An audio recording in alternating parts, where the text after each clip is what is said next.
बिबट्या थेट घरात घुसला, कुटुंबाचा थरकाप उडाला, मांजर कुत्र्यावर हल्ला। शिराळा, जिल्हा सांगली तालुक्यातील बिऊर येथे एकाच रात्री दोन वेगवेगळ्या ठिकाणी बिबट्याने थेट घरात प्रवेश केल्याच्या धक्कादायक घटना घडलेल्या आहेत। या घटनेत पाळीव मांजराचा पाठलाग करत बिबट्या घरात घुसला, तर दुसऱ्या घटनेत घराच्या खोलीतून पाळीव कुत्रा उचलून नेला।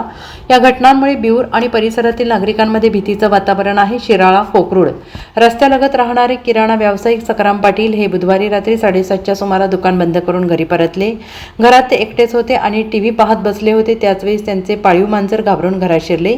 मांजराच्या पाठोपाठ एक मोठा प्राणी घरात आल्याने सुरुवातीला पाटील यांनी त्याकडे मांजर समजून दुर्लक्ष केले, मात्र काही क्षणातच गुरगुरण्याचा आवाज ऐकून त्यांचे लक्ष गेले असता ते बिबट्या असल्याचे समजले। पाटील घाबरून खुर्चीवरून उठताच झालेल्या आवाजाने बिबट्या पळून गेला। या घटनेनंतर काही वेळातच रात्री 8:30च्या सुमारास गावातील वस्तीत राहणारे प्रमोद पुजारी, किरण पुजारी त्यांचे कुटुंबीय जेवण करत असताना त्यांच्या घराच्या बाहेरील खोलीत बांधलेल्या कुत्र्यावर बिबट्याने हल्ला केला। क्षणातच बिबट्याने कुत्र्याला उचलून अंधारात धूम ठोकली। एकाच रात्री घडलेल्या या दोन्ही घटनांमुळे नागरिकांमध्ये प्रचंड भीती दाटून आली आहे। Bureau report, SBN Marathi, Shirala.